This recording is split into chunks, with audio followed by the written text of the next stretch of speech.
खुलुमबाय बेयो बड'लेण्ड इंखं टेलिभिजन दिनै 10 सेप्तेम्बर 2021 शनिबार खालि सानसेनि बरादखौ नोंथांमोननि खाथियाव लाबोदों आं सदानन्द दैमारिया। सिगां फरायनो लादों मेष राशि गिबि हांखो अ ल दिनैनि साना जोबोर मोजां गुबुननि गोसोखौ बोनो हागोन आरो गुबुनजों अनसायजागोन। बहाबा दावबायहैनो खाबु मोनगोन मोजाङैनो हान्थिनोबो हागोन जेरावबो देरहासार जागोन। मावनो लानाय खामानिखौ थि समावनो आरो गोरलैयैनो मावफुंनो हागोन। गोसोखौ दिनै जोबोर गोजोननाय मोनगोन देहाया मोजाङैनो थागोन। बहानिफ्रायबा मोजां खौरां फैनो हागौ। रांखावरियाव दिनै जोबोर मोजां होनजायो गोबां धोन आरजिनो हागोन। बेफार फालांगियाव जोबोर मोजां मुलाम्फा मोनगोन। सोरबा लोगोनि हेफाजाबखौ मोनगोन। बिमा बिफानि अननाय आरो बोरखौ मोनगोन। न'खराव अननानै फैगोन। बिदा फंबायजों मोजां सोमोन्दो थागोन। गुबुननि गोसोखौ गोरलैयैनो बोनो हागोन। गोसोनि बोलोआ बांगोन। समाजाव बयजोंबो अनसायजागोन आरो मान मोनगोन। लाइमोनफ्रा मोजां खौरां मोनगोन। गोसोआ दिनै जोबोर रमान्टिक जागोन। फरायसाफ्रा फरायनायाव गोसो दुंखांगोन। पजिटिभ एनार्जिनि गोहोम गोग्लैगोन। सरासनस्रायै दिनै साना जोबोर मोजां आरो मोजाङैनो बारग'लांगोन।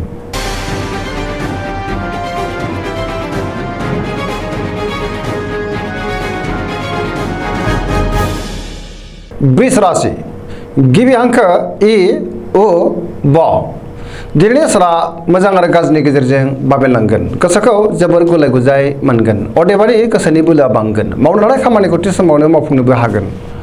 समाजाव मान मोनगोन। रांखावरियाव जोबोर मोजां गोबां धोन आरजिनो हागोन। आयआ बांगोन। बेफार फालांगियाव जोबोर मोजां मुलाम्फाबो मोनगोन। न'खराव बिसि फिसायनि गेजेराव एना एनि फैनो हागौ। गोसोनि साननायफोरा गोरोबलायनाय नङा। देहाया दिनै मोजाङै थागोन। गुबुननि हेफाजाब मोनगोन। जायखि खामानि मावा मानो मोनफ्रोमबो खामानिखौनो मावफुंनोबो हागोन। लोगोफोरनि अनसायनायबो मोनगोन। गोसोनि साननायफोरा नाथाय देबार नांगोन।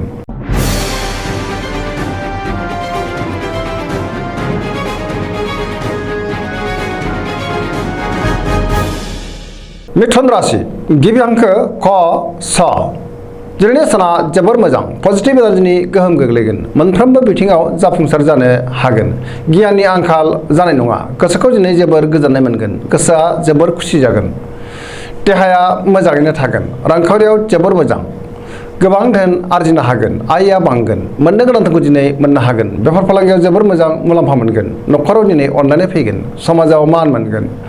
गोसोनि बोलोआ बांगोन। मावनो लानाय खामानिखौ थि समावनो आरो गोरलैयैनो मावफुंनो हागोन। सिगांनि बबेबा आद्रा खामानियाबो दिनै मावफुंजाजोबगोन। सोरबा लोगोनिफ्राय अनसायनाय मोनगोन। सोरजोंबा बाख्नाय जानो हागौ।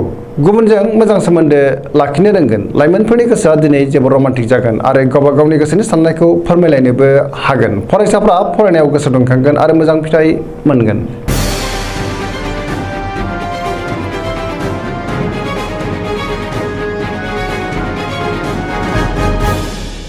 कर्कट राशि गिबि हांखो ड ड ह दिनैनि साना जोबोर मोजां जेरावबो गोजोनै थानो हागोन। गोसोखौ दिनै जोबोर गोजोननाय मोनगोन। सोरबा लोगोजों बाख्नाय जानानै गोसोखौ दिनै जोबोर गोजोनगोन।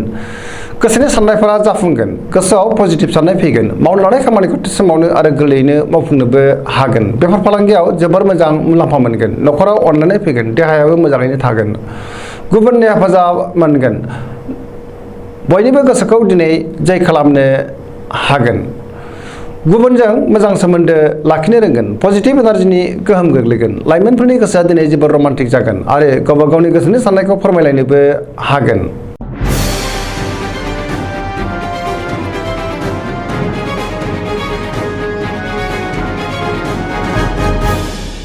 सिंह राशि गिबि हांखो म ट दिनैनि साना जोबोर मोजां गोबां मोजां खाबु फैनो हागौ। गोसोआव पजिटिभ साननाय फैगोन। मावनो लानाय खामानिखौ थि समावनो आरो गोरलैयैनो मावफुंनोबो हागोन। सोरबा लोगोनिफ्राय हेफाजाब मोनगोन। लोगो लेवा बांगोन। बहाबा दावबायहैनो खाबु मोनगोन।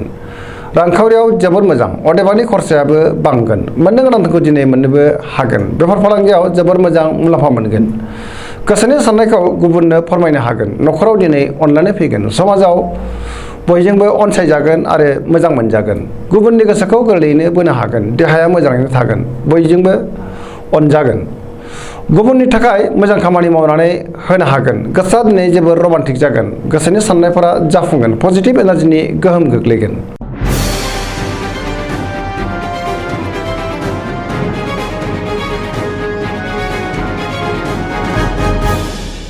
कन्या राशि गिबि हांखो प ट दिनैनि साना जोबोर मोजां गोसोआव पजिटिभ साननाय फैगोन गोथों आरो गोग्गो साननो रोंगोन गियाननि आंखाल जानाय नङा रांखावरियाव जोबोर मोजां नाथाय खरसायाबो बांगोन मोननो गोनांखौ दिनै मोननो हागोन बेफार फालांगियाव जोबोर मोजां मुलाम्फा मोनगोन देहाया मोजाङैनो थागोन गोबां सुबुंखौ लोगो मोनलायगोन न'खराव दिनै अनलायनाय फैगोन गोबां खामानियाव मुखुबबो थागोन सोरजोंबा दान्थे बिदान्थे जानो हागौ नाथाय अब्लाबो देरहानो हागोन गोसोखौ जोबोर गोजोननाय मोनगोन पजिटिभ एनार्जिनि गोहोम गोग्लैगोन सरासनस्रायै दिनै साना जोबोर मोजां आरो मोजाङैनो बारग'लांगोन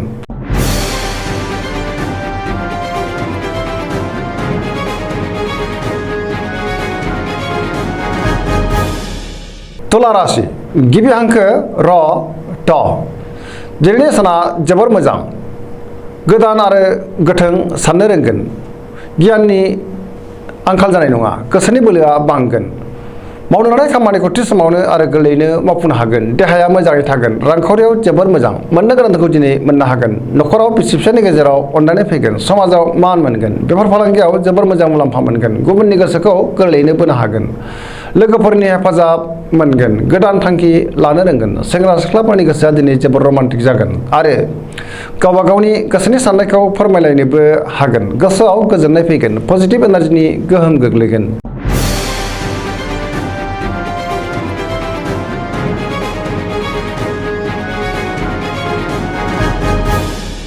वृश्चिक राशि गिबि हांखो न स दिनैनि साना बारा मोजां नङा नाङा फाङा गुबुननि थाखाय जेंनायाव गोग्लैनांनो हागौ सांग्रां जानाया गाहाम गोजोननि आंखाल जागोन नेगेटिभ एनार्जिनि गोहोम गोग्लैनो हागौ समाजाव लोगो लेवा बांगोन सोरबा गोजाम लोगोजों बहाबा लोगो मोनज्लायगोन गोसोआव नाथाय गोग्गो साननाय फैगोन मावनो लानाय खामानिखौ थि समावनो मावफुंनोबो हागोन गुबुननिफ्राय हेफाजाब मोनगोन गोसोनि साननायफ्रा अब्लाबो नाथाय देबार नांगोन गोसोनि बोलोआबो लोरबां जानो हागौ समाजाव मान मोनगोन न'खराव अननानै फैगोन रांखावरियाव मोजां अदेबानि खरसायाबो बांगोन बेफार फालांगियाव मोजां देहाया मोजाङैनो थागोन गुबुननि हेफाजाब मोनगोन फरायसाफ्रा फरायनायाव गोसो दुंखांगोन आरो मोजां फिथाइ मोनगोन लाइमोनफोरनि गोसोआ दिनै जोबोर आला खाला जागोन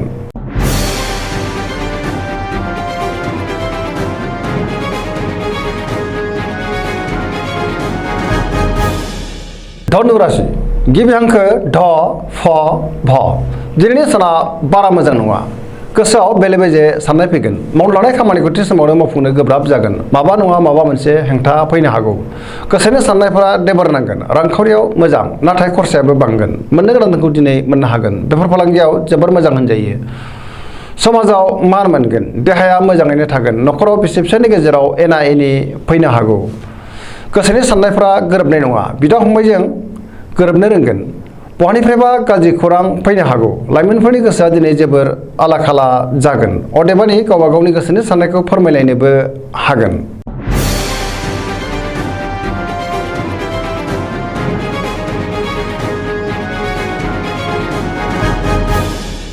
मकर राशि गिबि हांखो ख ज दिनैनि साना जोबोर मोजां गोसोनि साननाया जाफुंगोन मावनो लानाय खामानिखौ थि समावनो मावफुंनो हागोन सिगांनि आद्रा खामानिखौबो दिनै मावफुंनो हागोन रांखावरियाव जोबोर मोजां अदेबानि खरसायाबो बांगोन मोननो गोनांखौ दिनै मोननो हागोन बेफार फालांगियाव जोबोर मोजां मुलाम्फा मोनगोन गुबुनजों मोजां सोमोन्दो लाखिनो रोंगोन मोनफ्रोमबो खामानिखौ दिनै गोरलैयैनो मावफुंनो हागोन गोदान खामानियाव आखाइ होजेननोबो हागोन न'खराव दिनै अननानै फैगोन बिदा फंबायनि हेफाजाब मोनगोन बिमा बिफानि अननाय आरो बोरखौ मोननो हागोन सेंग्रा सिख्लाफ्रा गावबा गावनि गोसोनि साननायखौ फोरमायलायनोबो हागोन गोसोआ दिनै जोबोर रमान्टिक जागोन फरायसाफ्रा फरायनायाव गोसो दुंखांगोन आरो मोजां फिथाइ मोनगोन पजिटिभ एनार्जिनि गोहोम गोग्लैगोन सरासनस्रायै दिनै साना जोबोर मोजां आरो मोजाङैनो बारग'लांगोन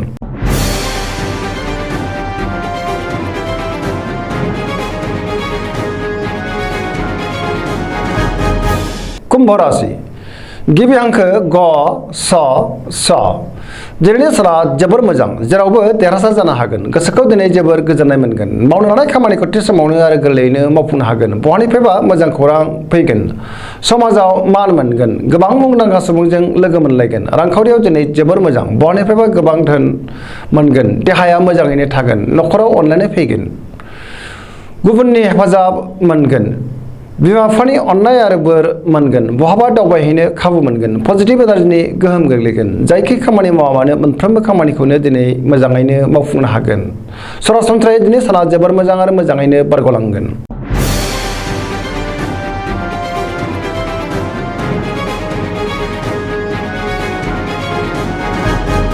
मीन राशि गिबि हांखो ड स। दिनैनि साना जोबोर मोजां, गुबुननि थाखाय मोजां खामानि मावनानै होनो हागोन। गोसोआव पजिटिभ साननाय फैगोन, गोसोनि बोलोआ बांगोन। गावनि गोसोनि साननायखौ गुबुननो फोरमायनो हागोन। देहाया मोजाङैनो थागोन, रांखावरियाव मोजां, नाथाय खरसायाबो बांगोन। बेफार फालांगियाव मोजां होनजायो। न'खराव दिनै अनलायनाय फैगोन, गोसोनि साननायखौ गुबुननो फोरमायनो हागोन, सोरजोंबा बाख्नायजानोबो हागौ।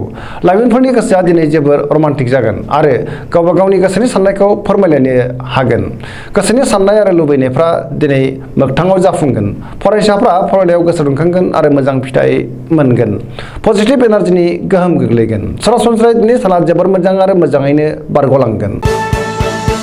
दिनैनि राशि फरायनाया एसेनोसै। जोबनायाव बेखौनो खावलायो जाहाथे नोंथांमोना सानफ्रामबो जोंनि बे बड'लेण्ड इंखं टेलिभिजनखौ नायबाय थायो आरो साबस्क्राइब खालामो, लोगोसे लाइक खालामो आरो शेयार खालामो। एसेनोसै, गोजोन्थों।